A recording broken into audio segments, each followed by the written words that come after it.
sitting there waiting to read this paper? No, I'm waiting for a bus.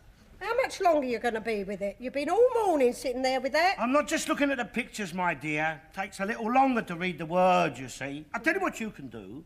You can go and make me a cup of tea while you're waiting, if you like. What you need is a little black boy. I had one. Yes. Well, you should have kept him. I wanted to. He was a good lad.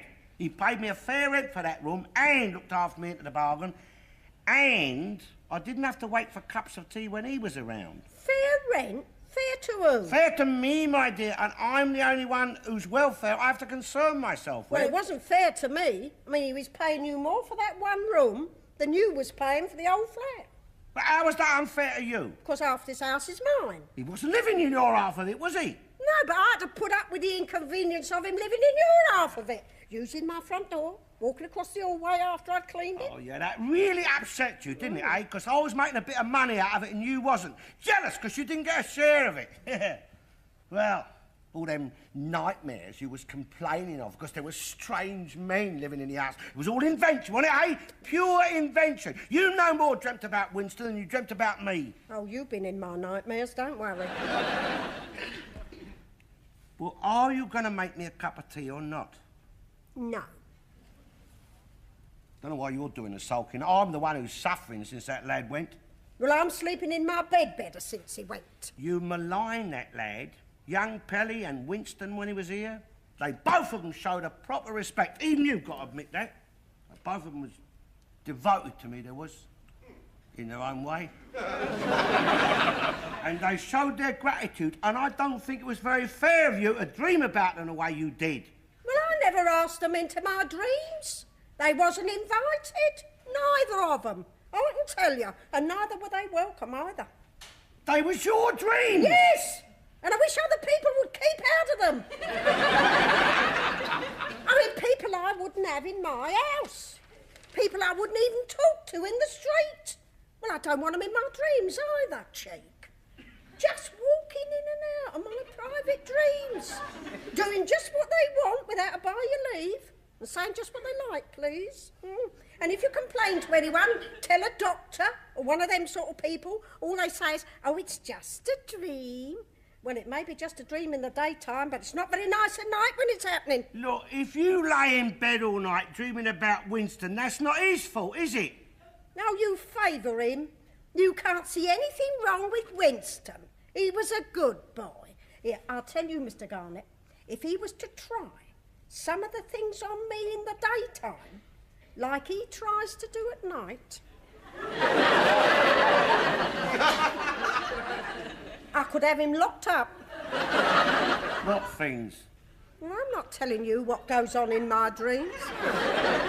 My dreams are private, and I prefer to keep them that way. And I wish other people would too. And you can be careful. Me? What have I done? Disgusting, you are. Look, you can leave me out of your dreams if you don't mind. I've got enough being in my own dreams.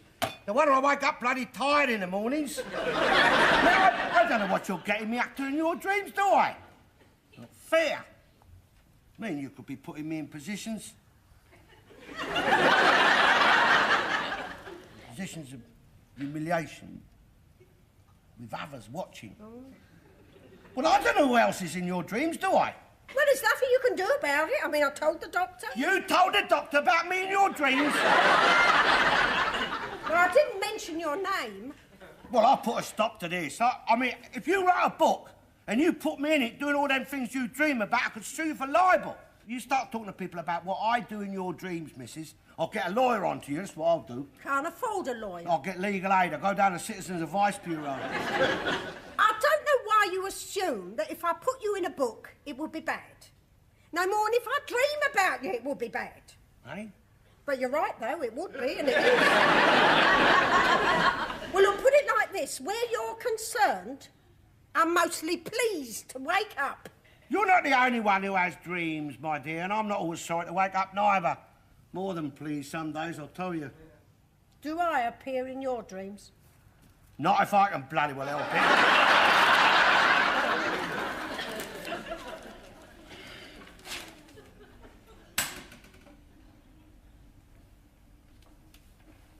That's something being put through the letterbox. Yes, that's right. It's a letter. Really? You know, some days, my dear, your powers of reasoning amaze me.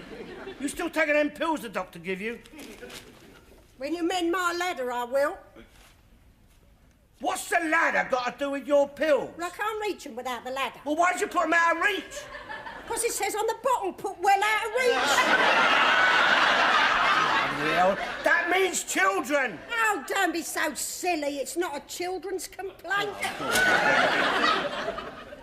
Hey, don't you want to see what it is? What? Well, what's just come through the door, the letter? Don't you want to see who it's from?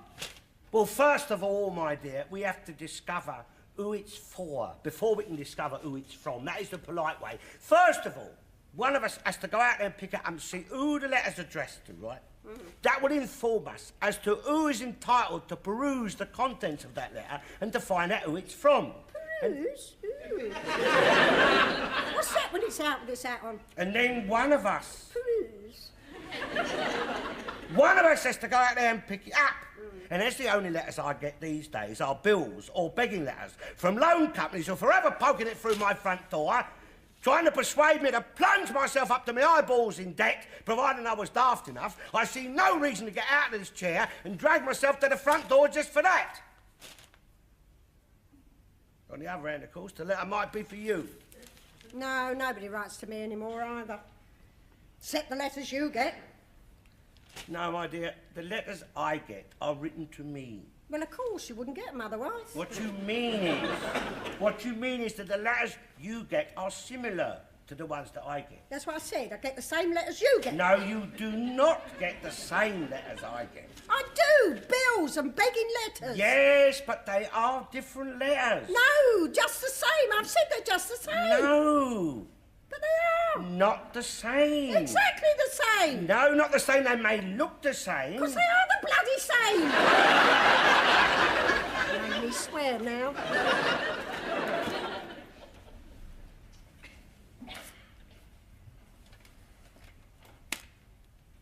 Is this the same letter you got? Yes, that's the one. Aid to Ethiopia. But this is the letter I got. Yes. But why they sent it to me, I don't know. They didn't send it. I mean, I feel sorry they're hungry. It's an awful thing. They didn't send But it. if I sent them every penny I've got, they'd still be hungry. So that's why I don't bother with that. They didn't send this letter to you. Yes, they did. I've still got it upstairs. I can show it to you. No, my dear, not this letter. You ain't got this letter upstairs. Yes, that's the letter. No, the letter you got upstairs is addressed to Mrs. Ollenberry. Yeah. This is addressed to Mr. Alfred Garnett. So you see, not the same letter, my dear. A similar letter. Oh, you soppy fool. Let's get our facts right, shall we? You need your brains tested, you do. Well, I suppose one of us had better peruse out there. Not another begging letter, is it? Not Ethiopia again. Blimey, the money they spend on stamps, you could buy quite a few bowls of rice, I'm sure. Don't look very friendly, do it? Well, when I saw it, what it was, well, it gave me a bit of a turn, I don't mind saying, till I saw your name. Well, that... well, that was a bit of relief, at least, because I knew it wasn't for me. Well? Oh, I don't know, I mean, I woke up this morning and I thought, well, you know, we looked all right. I could see a way forward. Well, a bit of the way. Not much of the way, though, I bet. Still, I suppose, seeing some of the path, that's something. I don't know what's in there, do I? I mean, I'm sitting here, I don't know what's in store for me in there, do I? Oh, nothing pleasant, I'm sure. Here, I'll make a cup of tea. You sit there. No good making yourself ill over it. Well, what am I supposed to do? Well, worrying won't do any good. That thing comes in through the letterbox. It's threatening everything. I can remember when letters were a welcome thing. When the postman's knock was a joy to hear. Yeah, well, you're going back a few years, aren't you? Blimey, it's more like a note of terror these days, isn't it? And the only relief from it is when they're on strike. Yeah, pity they wasn't on strike today. It's a pity they don't go on strike and stay on bloody strike. All they ever do is fill the house up with bills and junk mail. There's nothing good ever comes through that letterbox. I'll block it up, that's what I'll do. Blimey, I was just beginning to see a way forward, and when this thing arrives.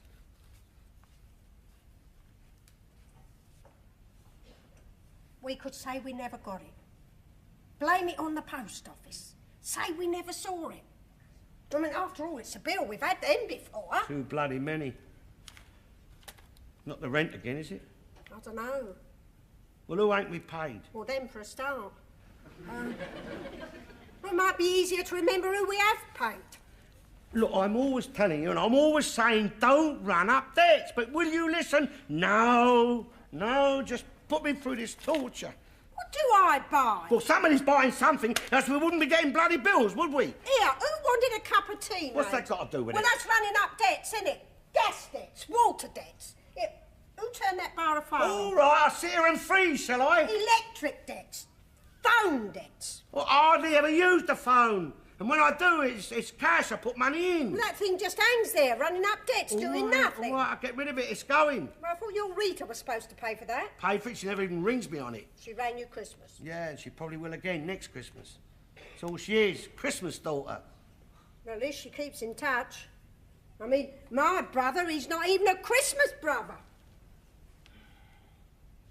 I've never known what it's like to have family.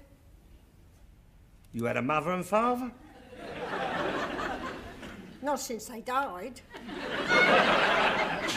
Well, you've got a brother and sister. Oh, no, they're only distant relations. No, my dear, your brother and sister are not distant relations. They are. My sister lives in Ireland and my brother lives in Australia. That's a long distance. God, Bennett. I'll mend that ladder, then you can start taking the pills again. The last time my brother phoned from Australia, I told him, I said, don't talk for too long, I said, because you could tire your voice out coming all that way. I can't remember if I've put tea in this pot now.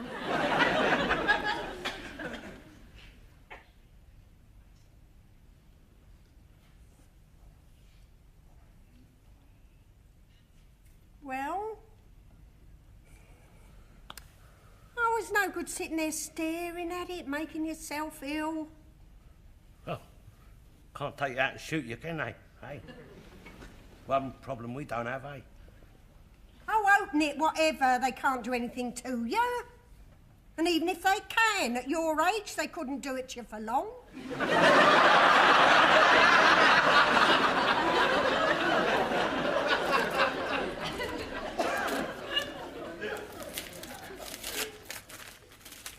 Do you want a blindfold?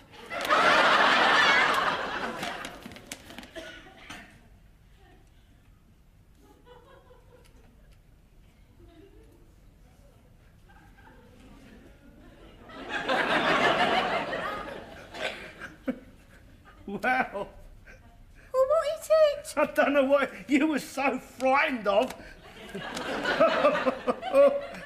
It's only an honour. I've only received honour. I am requested to report for jury service, my dear. Oh, dear. Oh, dear, you might well say. I've been selected to serve on a jury. I've been selected to be a juryman. You know what this means? Another miscarriage of justice? It means, my dear, there are millions and millions of others. I have been selected. Me! See, they went down the list. They said, no, not him, nor him, not that one, nor him, nor him. This one, he's the one we want. Mr. Alfred Garnett. One of 12 just men and true. It's honour, innit, eh? Honour. Yes, my lord. Oh, blimey, I'll probably be foreman of the jury. I'll probably have to give the verdict. Will you have to wear a wig? Guilty, Your Honour!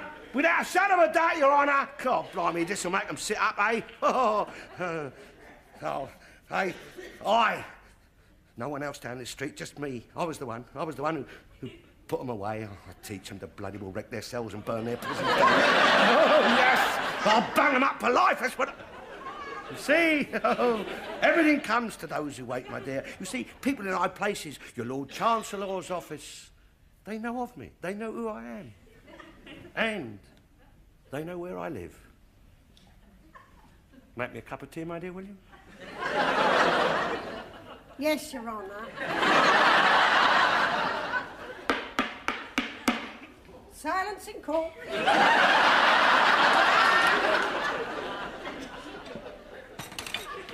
Look, I'm trying to explain. If you'll listen, I'll explain it you. No, you only shout. Not shouting. You're shouting. No. Not shouting. That's all politics ever seems to be, shouting. One side shouting at the other side shouting. I think we'd be better off without them. I mean, I don't understand politics. I never have. Well, it's very simple, my dear, if you just put your mind to it. I've tried, and it always leads to the same old shouting match, especially with you. Yeah, well, trying isn't always enough, my dear. I mean, make the effort by all means. But remember, a pig can't fly, and it's no good him sitting around upsetting himself, worrying about it. I mean, the happy pig knows that he's makes good bacon, and that's all we need him for.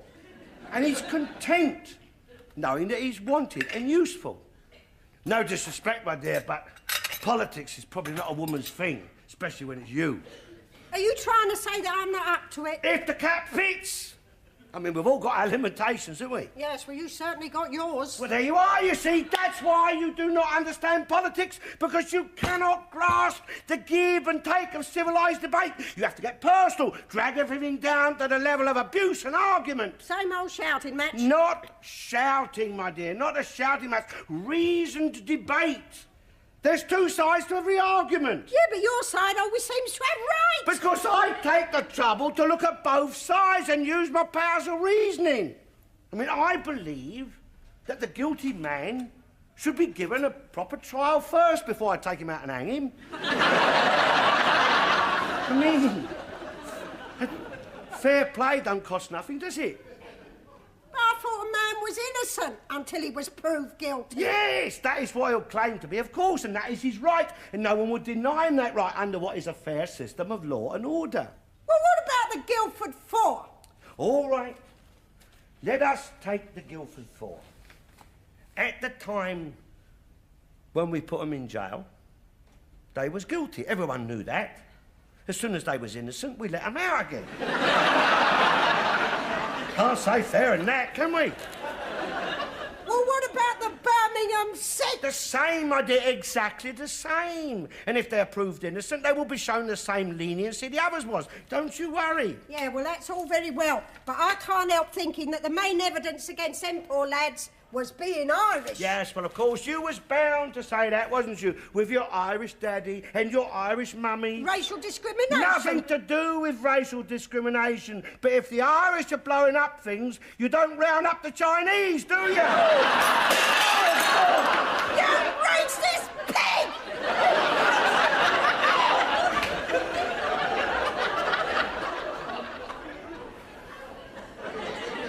Typical. Bloody typical. Anyway, so I had this hand grenade, you see, in my hand, right? And hand grenade. And our officer, he said, right, Garnet, throw it, see? So I said, just a minute, sir, let's see the whites of their eyes first, right? And they're coming closer and closer, and I let them get closer, and finally I threw it, and I was so close. Hello, Mr. Garnet. What are you doing here? It's a bit out of your line, isn't it? What? Eh? It's a bit pricey, isn't it, for someone like you? Mwah! Oh, you lovely old thing. What a character, Jeremy. Brilliant. You Brilliant. crafty old sod. What have you been doing? Spinning the tale, eh? Telling the old story? I don't blame you as it happens. They got more money than sense, most of these. They've been pushing up the prices, though. The house is worth more since they came. Are you all right, Grandad? Yeah. So, could I get you anything? Whoa, little drop of scotch, you know, for my chest. Yeah, get the damp out of his war wound. Oh, Mummy loved the story about the German machine gun nest. She said that men like you were the salt of the earth. Oh, and that thrilling story, piloting the Arethusa through the docks in thick fog. That was you, was it? Oh, Simon, yeah. Get a large whiskey for Grandad. Oh, Amelia's getting it, Kate. Will you get him one too? He needs perking. Does Mrs. Hollingberry know all about this, does she? You're getting your feet well under the table here. Well, makes a change. I mean, you get fed up with the same old conversation down the other place. Yeah, you do. Anyway, I'm here talking to my young lawyer friend over there, young Jeremy. He's a silk, he is, only a junior, but see, I'm doing a bit of law myself. You doing what? Well, I've been selected for jury service. See? Oh, well, sooner you than me. Well, it's an honour, I suppose. Hey? Well, I wouldn't fancy it. What court are you in? Criminal. What? You watch yourself. Eh? Be careful. Look, I don't want to frighten you, Mr. Garnett, but there's a chap I know. He was on jury service. They sent down this villain. The following week, he was in intensive care. But don't worry, you know, it might not happen to you. They're trying to pass through this new law to protect witnesses and jury personnel. I'm just warning you. You see, you've got the villain, he's in the dock, and his mates, they're all in the court. And they're watching the jury. They're remembering the faces. I'd wear a stocking over your head if I was you. There was one bloke, they gave him a going over before the case they did. They come in, broke his leg, just as a warning. These are hard men and vicious. Cheers, Grandad. Yeah. Well, I've got to be away, Mr. Garnett. Don't do anything I wouldn't do. Brave man. Oh, yeah.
Do it.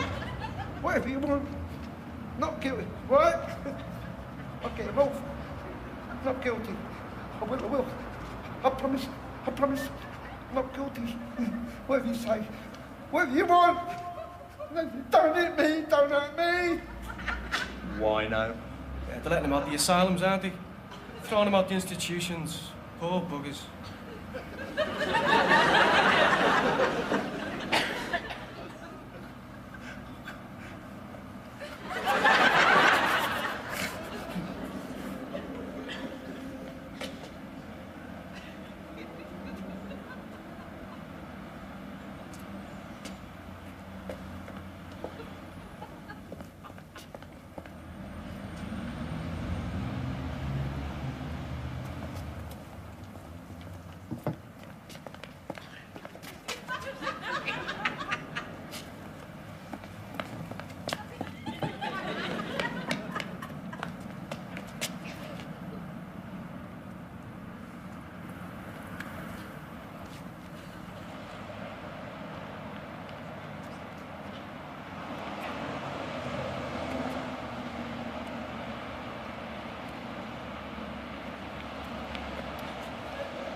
Please, let me come in.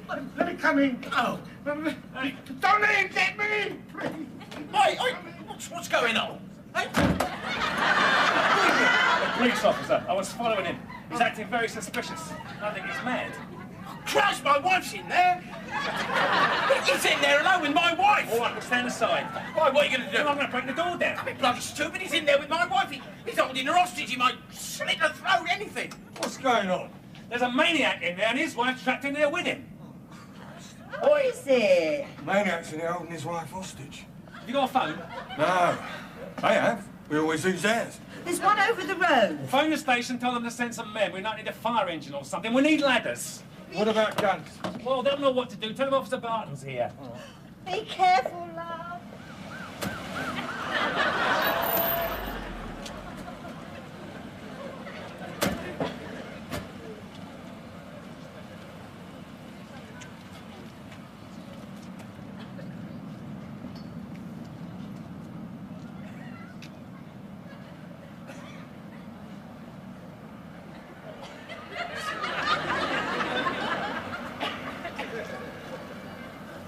Excuse me, that's Mr. Garnett.